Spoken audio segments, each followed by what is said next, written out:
processo eleitoral, existem dois agentes que têm direitos. Um agente são os eleitores, eles têm direito de votar. E os outros agentes são os candidatos, os partidos políticos, eles têm direito a receber o voto. Existe um terceiro participante muito importante, que é a autoridade eleitoral, que faz a eleição, mas essa tem o dever de atender o direito dos outros dois. Numa situação normal, vamos aqui pensar não se é voto manual, se é voto impresso, se é voto eletrônico, o que é. O básico desse processo de votação do eleitor votar, do direito de votar, quer dizer que o eleitor pode ver o seu voto. Ele vê o registro do seu voto. O documento que vai registrar seu voto pode ser visto e conferido pelo eleitor. Isso é claro, isso aqui é indiscutível. E o candidato ou o partido político ele tem direito a ver a contagem dos votos, ver se os votos que o eleitor viu estão sendo contados corretamente.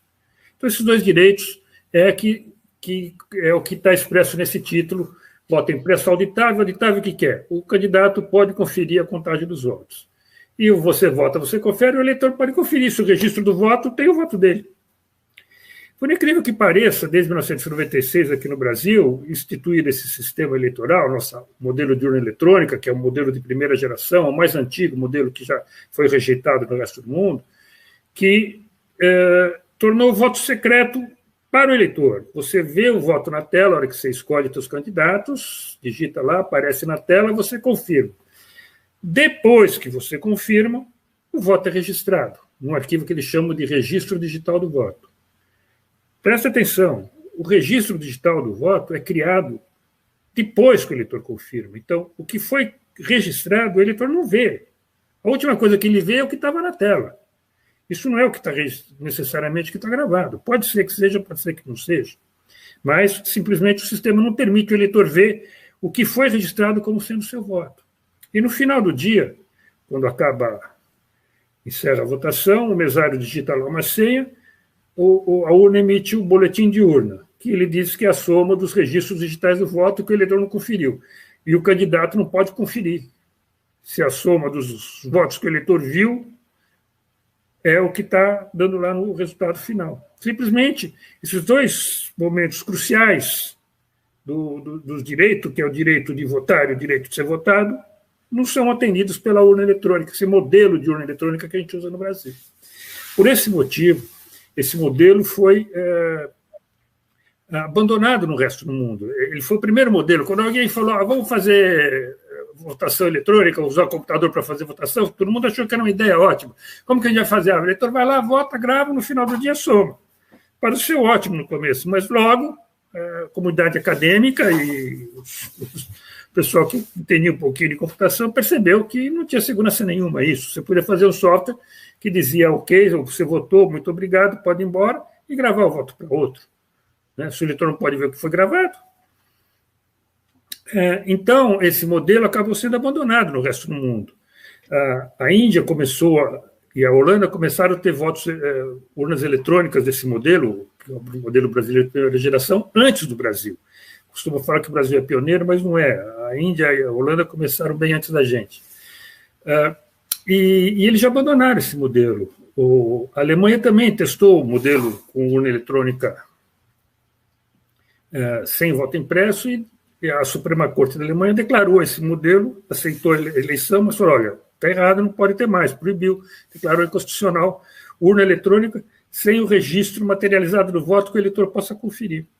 Então, é isso que tem que ser. No mundo inteiro, no meio acadêmico, no mundo inteiro, hoje em dia está na onda, né? Falar é científico, é a ciência que decide tudo. Bom, no mundo acadêmico, onde se decide a questão da ciência, o voto eletrônico já foi decidido há muito tempo. Tem que ter materialização do voto. O inventor da técnica de assinatura digital, que o TSE diz que usa para garantir que o software é honesto, que não desvia voto, tudo, o inventor dessa técnica, ele já escreveu mais de uma dezena de artigos dizendo que essa técnica não serve para garantir que o programa que faz o voto, o software, é honesto. Ele serve para garantir que você transmitiu um arquivo, ele chega em outro lugar sem adulteração. Não quer dizer que ele registrou certo o voto.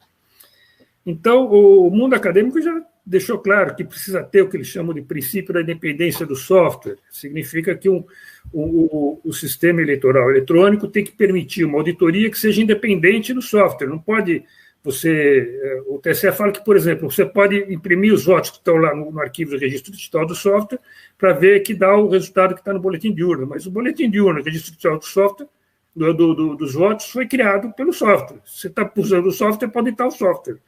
Isso, a ciência, né, o mundo acadêmico já decidiu que isso não serve como auditoria, isso não é auditoria. A auditoria tem que ser independente do software do sistema.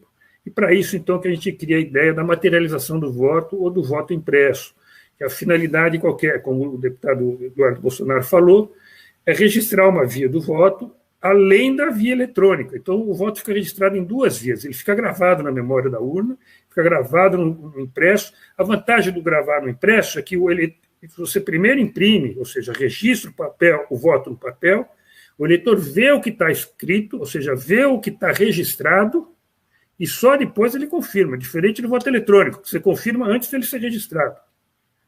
Você confirma às cegas no eletrônico. No voto em papel, você vê o que está registrado e fala, esse é meu voto, confirma.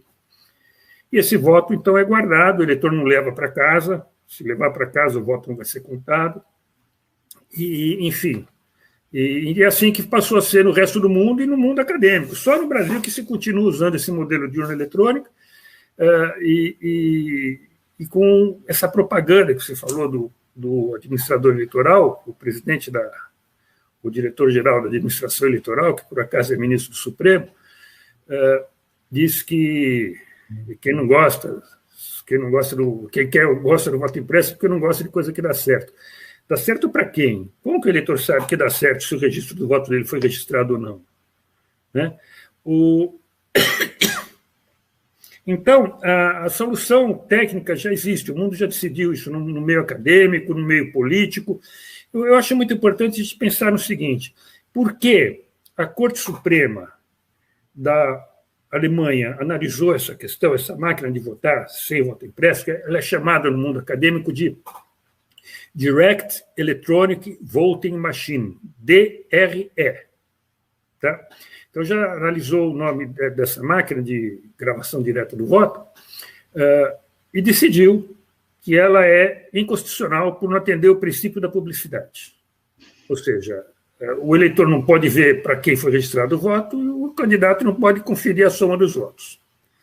A mesma coisa foi decidido pela Suprema Corte da Índia. A Índia, como eu disse, começou a usar esse tipo de máquina antes do Brasil. Em 2014, eles decidiram que as máquinas de votar lá, que eles chamam de EVM, Electronic Voting Machine, também não podem ser... Foi declarado inconstitucional por não atender o princípio da publicidade, porque não permite ao eleitor conferir seu próprio voto e não permite ao candidato conferir a soma dos votos. E declararam, então, que esse tipo de máquina, sem o voto materializado para fazer auditoria, é inconstitucional. E aqui no Brasil já teve 3 leis aprovadas pelo Congresso Nacional. A última foi do presidente Bolsonaro. Ele, quando deputado, apresentou um projeto de lei que acabou virando emenda constitucional. Não, virou uma lei, né? E foi 3 vezes o Supremo declarou inconstitucional a lei do voto impresso. Eu acho muito importante a gente tentar entender, viu, Percival, por que 2 Supremas Cortes, olhando esse problema da máquina eletrônica pura de voto, olham para ela e dizem que ela é inconstitucional porque não tem materialização do voto. E a outra Corte Suprema do Brasil olha para a mesma máquina, que tem a mesma característica, olha para ela e diz, não, seria inconstitucional se tivesse o voto impresso. É o contrário, porque 2 cortes decidem uma coisa e uma outra Corte Suprema decide o contrário. Porque na Alemanha e na Índia não tinha um Bolsonaro para propor o voto impresso. Não, mas eu acho importante entender por que deu essa diferença. A diferença é fácil de descobrir por quê. A Suprema Corte da Alemanha e a Suprema Corte da Índia, elas são Corte Suprema, são juízes decidindo uma questão. Elas não são administradoras do processo eleitoral. Então, elas olham para o problema do ponto de vista de um juiz que recebe vai analisar o trabalho do administrador e vai ver os casos, opinião a favor, opinião contra, e vai decidir. E eles decidiram. Isso é inconstitucional porque não permite, não atende o princípio da publicidade. E no Brasil, a Corte Suprema é também o administrador eleitoral. Ela não consegue ser isenta no Brasil. Ela não consegue olhar para a máquina de votar, para o trabalho do administrador eleitoral, e falar, não, ele não está fazendo o sistema correto. Ele está fazendo... Porque ele, não é ele, é o próprio ministro, é o próprio juiz. O juiz da Corte Suprema é o administrador eleitoral, então ele não consegue analisar aquilo, ele não consegue ser isento, né? Não consegue ser imparcial ao analisar o sistema eletrônico. Por isso, no Brasil, eles decidiram o contrário da tendência jurídica do resto do mundo.